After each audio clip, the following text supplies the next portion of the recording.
Halo, apa kabar semuanya? Perkenalkan, nama saya Yusuf Hendra Wanto. Baiklah, pada video kali ini kita akan membahas tentang sejarah dan perkembangan bahasa Indonesia. Untuk tujuan pembelajaran kali ini ada dua. Yang pertama yaitu memahami sejarah bahasa Indonesia. Dua, memahami perkembangan bahasa Indonesia. Bahasa merupakan salah satu anugerah dari Yang Maha Kuasa. Bahasa ini digunakan oleh manusia di dunia sebagai alat komunikasi. Dahulu kala, Indonesia menggunakan bahasa Melayu sebagai alat komunikasi sehari-hari, khususnya saat orang-orang sedang melakukan perdagangan. Bahasa Melayu yang digunakan oleh orang Indonesia kala itu disebut sebagai bahasa Melayu pasar. Alasannya karena bahasa Melayu pasar tersebut digunakan saat berdagang. Ketika orang Indonesia bertemu, mereka menjual hasil bumi dari daerah mereka masing-masing.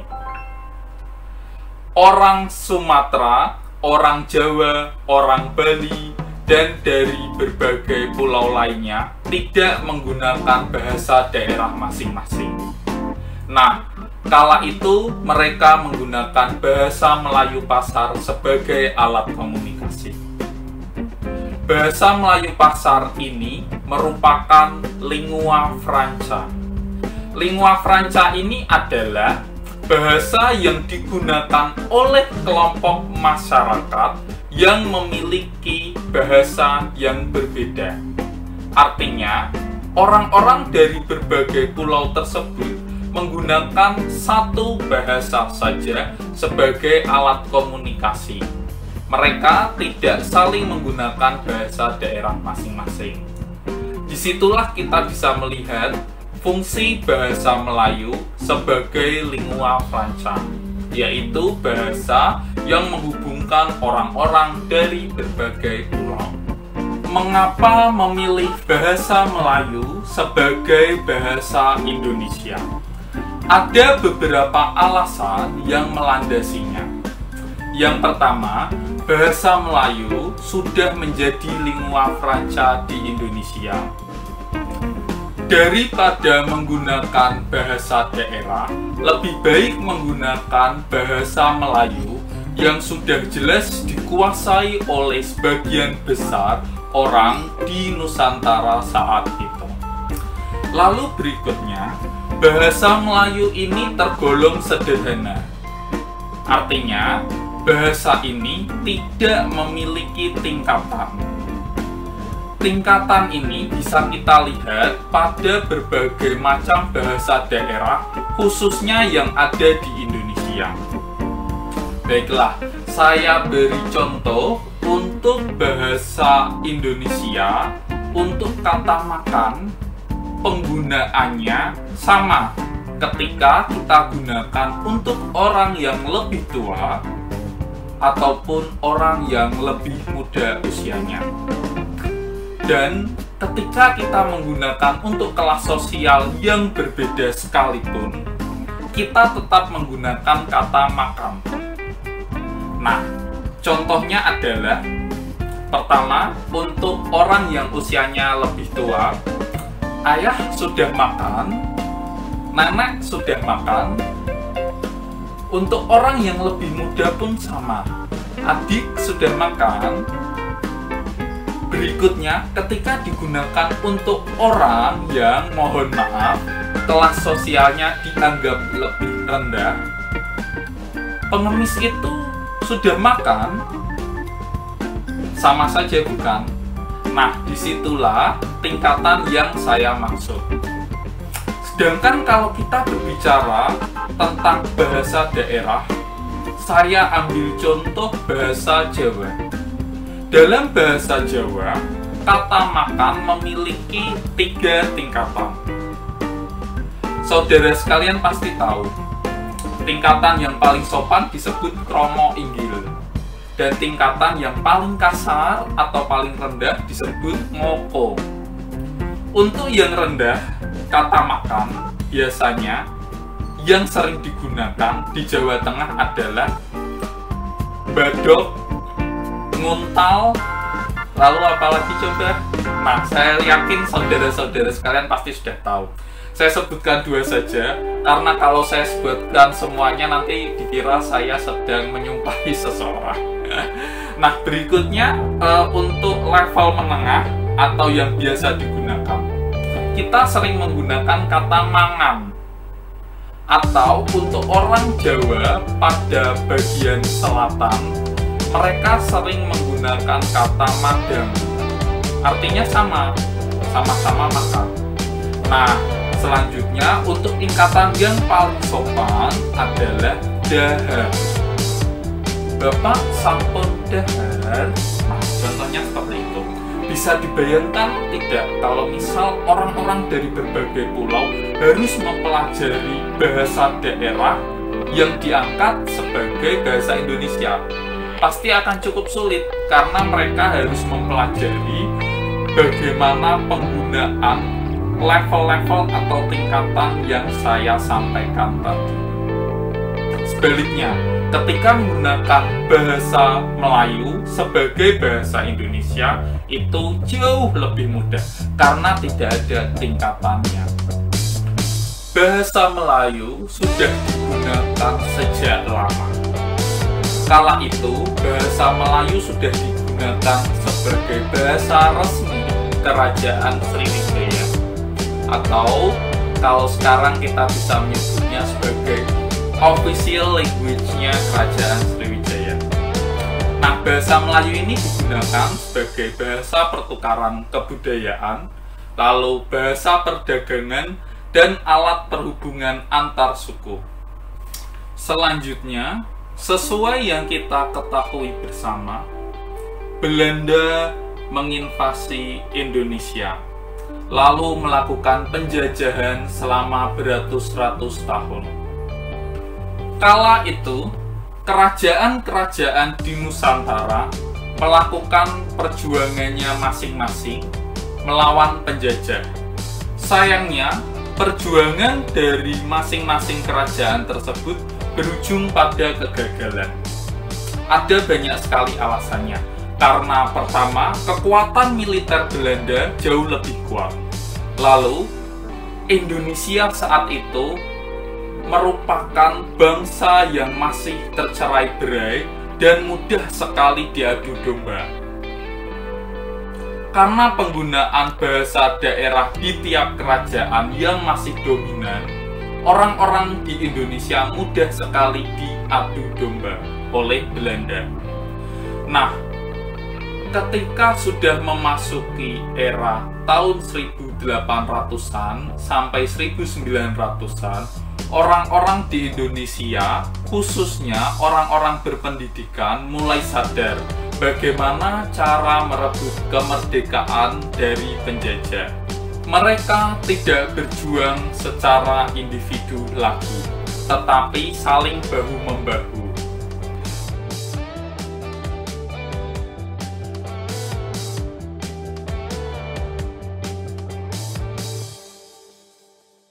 Pada perkembangannya, bahasa Melayu diangkat sebagai bahasa Indonesia.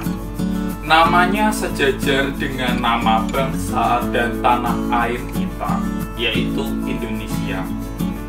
Hal tersebut dilakukan saat Sumpah Pemuda.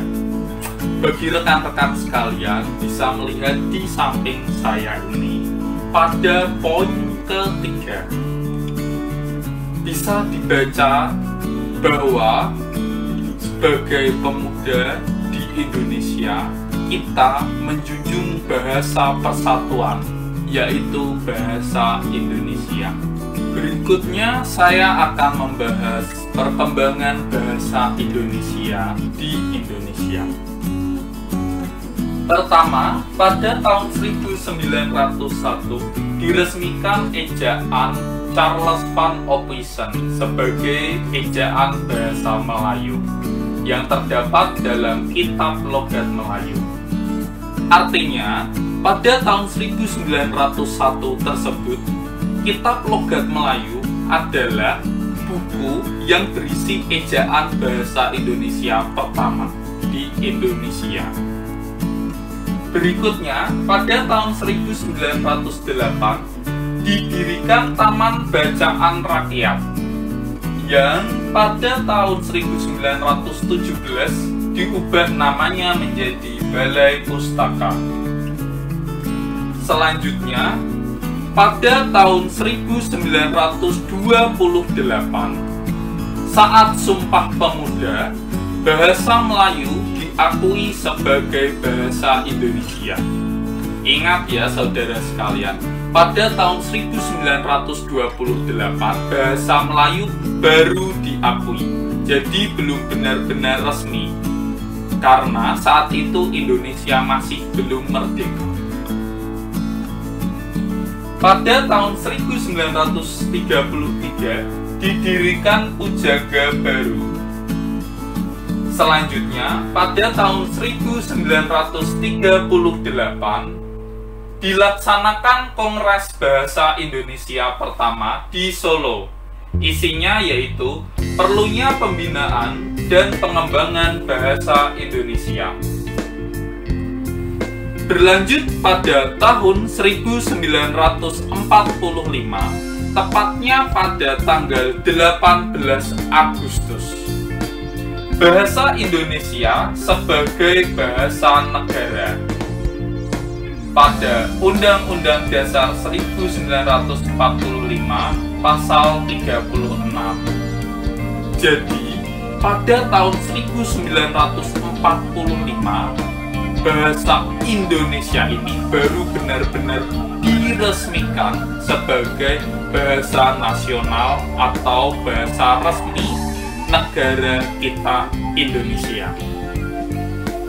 Pada tahun 1947 diresmikan ejaan Republik atau Suwandi menggantikan ejaan pertama yaitu ejaan Van Ophuijsen.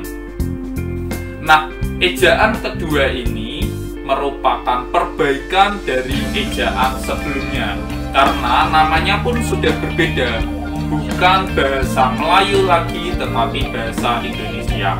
Maka dari itu ada beberapa perubahan yang diperlukan. Berlanjut pada tahun 1954 dilaksanakan Kongres Bahasa Indonesia kedua di Medan, berisi tentang upaya penyempurnaan bahasa Indonesia. Nah, pada tahun 1972 diresmikan EYD atau ejaan yang disempurnakan. Bagi rekan-rekan atau saudara-saudara sekalian, mungkin ada beberapa di antara kalian yang masih belum tahu bahwa sekarang di Indonesia sudah tidak menggunakan EYD lagi. EYD hanya digunakan pada tahun 1972 hingga 2015. Berlanjut pada tahun yang sama 1972, pada tanggal 31 Agustus ditetapkan EYD dan Pedoman Umum Pembentukan Istilah oleh Mendikbud. Nah, selanjutnya pada tahun 1978 dilaksanakan Kongres Bahasa Indonesia ketiga di Jakarta. Isinya menetapkan kedudukan dan fungsi bahasa Indonesia. Berlanjut pada tahun 1983, Kongres Bahasa Indonesia keempat dilaksanakan di Jakarta. Isinya yaitu kewajiban menggunakan bahasa Indonesia dengan baik dan benar yang tercantum dalam GBHN. Selanjutnya pada tahun 1988 diadakan Kongres Bahasa Indonesia kelima di Jakarta. Isinya yaitu berupa penerbitan Kamus Besar Bahasa Indonesia dan Tata Bahasa Baku Bahasa Indonesia. Lalu pada tahun 1993 dilaksanakan Kongres Bahasa Indonesia ke-6 di Jakarta. Pusat Bahasa diusulkan menjadi lembaga bahasa dan usulan adanya Undang-Undang Bahasa Indonesia. Selanjutnya pada tahun 1998 Kongres Bahasa Indonesia ke-7 dilaksanakan. Isinya tentang pembentukan Badan Pertimbangan Bahasa. Memasuki tahun 2004 dilaksanakan Kongres Bahasa Indonesia ke-8 yang isinya yaitu penggunaan bahasa Indonesia untuk penutur asing. Penutur asing ini adalah orang-orang dari berbagai negara yang tinggal di Indonesia untuk kepentingan traveling atau piknik, untuk kepentingan studi atau belajar, dan untuk kepentingan pekerjaan. Selanjutnya pada tahun 2008 dilaksanakan Kongres Bahasa Indonesia ke-9. Isinya yaitu peluncuran kamus elektronik, Thesaurus, dan Undang-Undang Bahasa. Nah, pada tahun 2013 dilaksanakan Kongres Bahasa Indonesia ke-10 berisi penguatan bahasa Indonesia di kancah internasional. Berlanjut pada tahun 2015 Indonesia memasuki Masyarakat Ekonomi ASEAN atau disebut dengan MEA. Indonesia membuka kesempatan seluas-luasnya untuk negara-negara lain agar mereka berinvestasi atau membuka lapangan pekerjaan di Indonesia. Nah, menindaklanjuti MEA tersebut, Pak Ganjar Pranowo, Gubernur Jawa Tengah, membuat aturan tentang bagaimana perpanjangan visa para tenaga kerja asing tersebut. Pak Ganjar Pranowo, Gubernur Jawa Tengah, mengeluarkan kebijakan bagi tenaga kerja asing yang ingin memperpanjang visa kerjanya di Jawa Tengah. Sebagai contoh, orang asing yang bekerja di Jepara ketika sudah lewat 1 tahun masa kerjanya, ketika ia ingin memperpanjang visa kerjanya, harus menyertakan sertifikat lulus bahasa Indonesia. Sertifikat tersebut dikeluarkan oleh 2 institusi di Jawa Tengah. Yang pertama oleh UNES dan yang kedua oleh Balai Bahasa.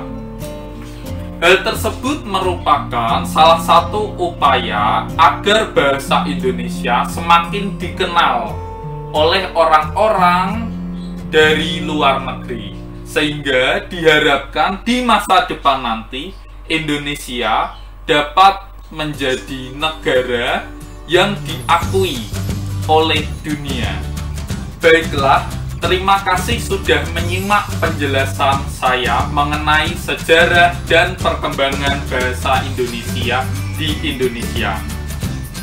Saya mohon maaf apabila ada kata-kata dari saya yang membuat saudara sekalian tersinggung. Nah, terima kasih atas perhatiannya. Mari kita berjumpa lagi pada materi berikutnya. Sampai jumpa.